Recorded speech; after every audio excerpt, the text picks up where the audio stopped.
Yeah, it has been that long since I've seen or played anything worth talking about. Nobody. Let's get into this. Alright, let's get this part out of the way. Is it good? Yes. Does he get the kitty cat bracelet back? Yes. Is it better than John Wick? No.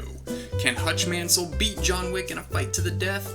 Yes, for reasons I'll explain later. In the meantime, let's get into this.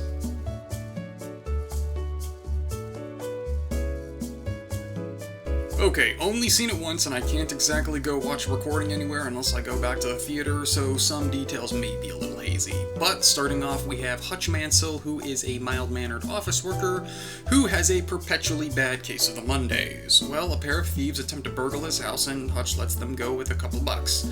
So now everyone thinks he's a big, fat chicken and less people than before respect him. But once he finds out his daughter, who is pretty much the only person still on his side, is missing her kitty cat bracelet, Better Call Saul springs into action. He tracks down the thieves, but they're a poor couple trying to feed their incubated baby, so he can't beat them up too badly. On his way home, he runs into the gang on the bus from the trailer, and several years of repressed aggression come gushing out in a pretty good action sequence. Afterwards, Better Call Saul has his groove back and starts to reconnect with his family, because as I've always said, violence is healthy for a relationship. And things start progressing pretty smoothly from here. The guys he beat up were Russian Mafia, headed by Yulian, aka Every Russian Villain Ever. As such, Every Russian Villain Ever sends a squad to kidnap Better Call Saul. Our middle-aged hero defends his household and family, and over the course of events sends them out to the rest of the movie for their safety. Good call. Now thoroughly pissed off, Hutch burns the Russian Mafia's retirement savings and sets up his old workplace as a MacGyver death trap before sitting down for a one-on-one chit-chat with Every Russian Villain Ever. Hutch gives them the chance to make peace, but this is the wrong kind of movie for that, so the action ends up at said death trap and the movie ends as one would expect it to. Better Call Saul has his family back and they're picking up the pieces and moving on. As always, there's more to the events of the movie, but that's the broad strokes.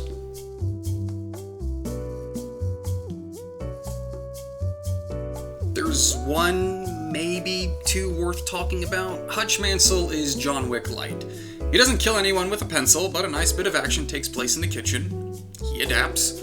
Anyway, he's basically a hitman for the FBI, however that works. And after seeing a loving family, he decided he wanted one too and left the game. This puts a damper on all of his killer instincts and turns him into a sleeping lion of sorts. The movie is basically him reigniting his old drive. I think they did a good job with this. Several times throughout the film, you see him conflicting with what any sensible person would do and what he really wants to do. Blending aggression and family madness ends up making him a better person by the end as he stops being a doormat.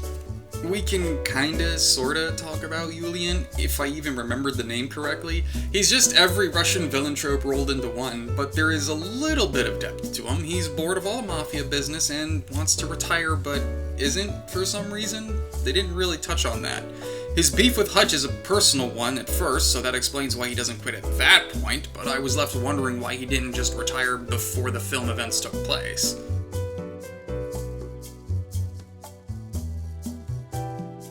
What the heck were RZA and Christopher Lloyd doing in this film?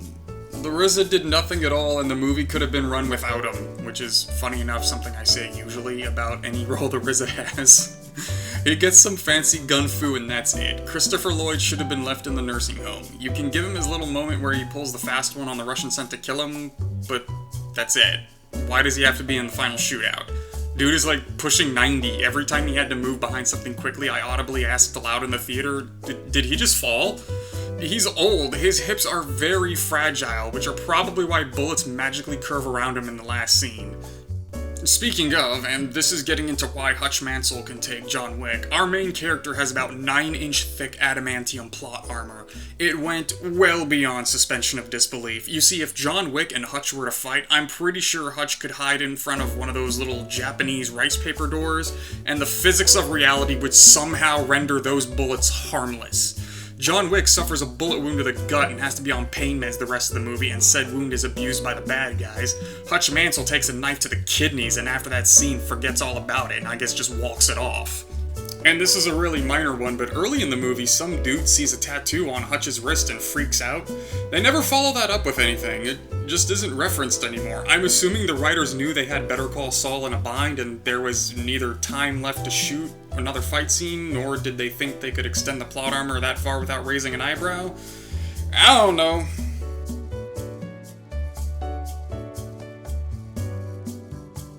I feel I have to give credit to the simplicity of the plot. It's very basic, hard to get lost, you understand each step. The action scenes, till the last one anyway, are also cool to watch, and the jokes got numerous laughs out of me.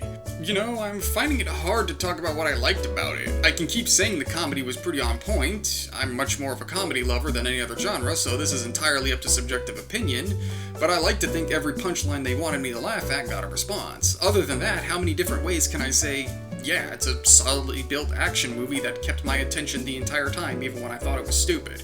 Which should be an achievement unto itself. I can't even watch a movie on my computer without mindlessly scrolling on something else, so that may be all the praise it needs right there. It's not gonna blow your mind. It's not a revolutionary movie. It is not John Wick. John Wick came out and everyone was like, oh my god, John Wick, he's so cool. This ain't that. It's still a good movie, though. There's a lot of good one-liners. You and your friends are going to be quoting it to each other for an obnoxious amount of time, I feel, but it's nothing groundbreaking. But I still enjoyed it enough to recommend it. That's all I got for you today. Now y'all go out there and treat each other like you have some sense.